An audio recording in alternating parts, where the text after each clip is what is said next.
Hello and welcome back to Logan Sounds Off for another album review, and today I'm going to be reviewing Look Over the Wall, See the Sky by John Francis Flynn, released by River Lea Records, a division of Rough Trade Records. I bought this with some of my Christmas money and with actually a Golden Discs voucher, and got this on the standard black vinyl. All 8 tracks, all here in the one place. Love that.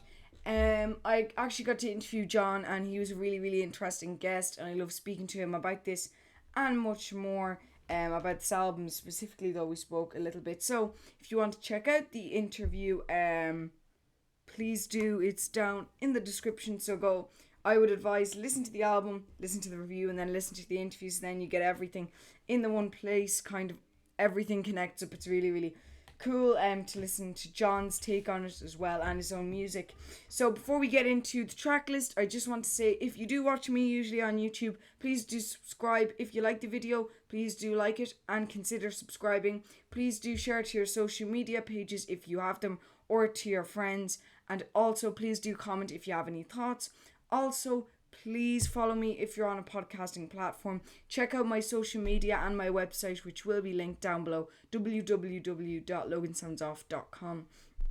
So you can check that out and much more. So let's get into the track list, starting off with the Zoological Gardens, which has a harsh drone and very interesting synth swells that pair very well together, sound quite eerie, very, very interesting. And then you have these clear, deep and dominating vocals from John, and John really does a fantastic job at just making sure that his vocals are the prime thing. Because look, John did play in a band before this, and Skipper's Alley, which I didn't know when I first discovered John from listening to, I think it was Mole in the Ground. But it's cool to see him now as a solo artist have his vocals as one of the main things in it. So I think that's really, really awesome, and I think that's something that I love to hear, where the vocals are nearly the prime instrument on most of the tracks. So definitely here on the Zoological Gardens, listen out for his vocals, because they're really, really cool, and they're definitely the thing that you'll be focusing in on listening to the song. And then you have this strange synth melody, but overall it's just a fantastic opener that I really enjoy myself. Then you have Mole in the Ground, and this is a really deep voice, kind of really, really nearly monotone. It's very, very interesting, but Mole in the Ground's really, really interesting. That was my introduction to the album. I really, really like it, and it's got a very clear guitar sound, an acoustic guitar sound, warm drums which sound really, really awesome, and these shrill distorted guitar parts as well, and this kind of sliding and seamless violin in it as well, which is really, really awesome. And it's just overall a great track, so I definitely recommend that. Then you have Willie Crotty, and this is an eerie beginning that's really, really interesting, and you have this quiet electronic beat that builds up throughout the song and also delays and kind of regains its pace throughout the song as well. It has a very ominous synth sound to it as well, cool vocals, and a very interesting vocal sound regarding John's vocals. It has a very harsh Casio SK1 illuminating the track throughout it, as well as these prominent drone sounds and kind of these really an awesome sound, an all-encompassing eerie track. It's very, very interesting. Willie Crotty is an amazing track. And then you have Kitty, the final track on side A, which has this warm opening synth, these distant drums that sound very, very cool, and these rich synth swells that pair well with the warm opening synth.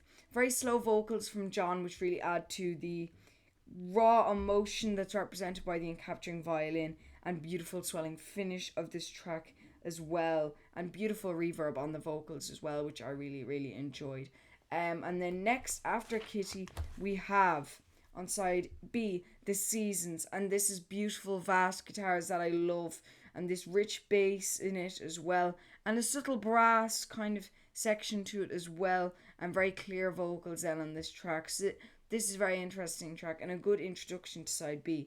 Then you have Within a Mile of Dublin, which has beautiful violins and this atmospheric sound to it, and I believe a whistle, an atmospheric whistle as well I may double check the credits. That's what's great about this as a gatefold vinyl. You can see all the different instruments that's on this, which is really, really awesome as well. So I'm just going to double check. Yeah, that's a whistle, and I believe that's played by John, which is really, really awesome. On that particular track, I believe. Great harmony though overall, which there gets a bit harsh at times. Then you have these extraordinary drums and really vast vocal sound, but percussion is amazing on this track, so I check that out. And then you have the lag song, and this is an eerie beginning, but has impactful and clear guitar and a clear and rich vocal tone that is very, very cool to listen to. And you have very quiet violins, but a very bassy tone to the whole track that I really, really enjoy. And it has some melancholy lyrics, so the lag song, it's a bit melancholy, a tiny bit eerie, but overall is a great track. So it's a very, very interesting song, and I really enjoy listening to this, especially in kind of as a part of the album. It really, really works. The album, you definitely need to listen to this as an album and not on shuffle, and I think this works really well as well in the album, in the whole nearly line of songs that are in it. And then you have Dirty Old Town, and this is quiet guitar, very deep vocals, and a subtle brass section, I believe, and vast. It sounds very vast and atmospheric, which really represents the emotion of Dirty Old Town. And that brass, by the way, is very rich and quite distant as well. But overall, it has an amazing electric guitar finish. So I really, really enjoy that track for this reason. So overall, John really did a great job making his own songs on this and covering tracks as well. Obviously, Mole in the Ground being a cover. I believe the Zoological Garden. Well, actually, on the inside it says here, that the Zoological Gardens, I believe, is a cover. Mole in the Ground is a cover of a song recorded by Bascom Lamar Lunsford in 1928.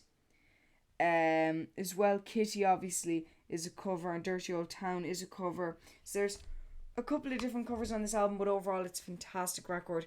I really enjoyed it a lot. The album cover is really, really cool. The presentation of the album is really, really awesome, and I loved listening to this record. I would strongly recommend it. So overall, out of 5 stars, I'm going to rate it 5 stars. Really interesting Irish traditional folk music. So let's just run through the basics once again. Check out my website, linked down below. Follow me on my social media pages. If you watch me a lot, please subscribe. If you finished this video and you like my content, consider subscribing. If you like the video, like. If you have some trad folk fans out there that you know, please do share. Please do comment if you have any thoughts. And that's all from me. So thank you so much for watching this review, and I'll see you in the next one. Bye, guys.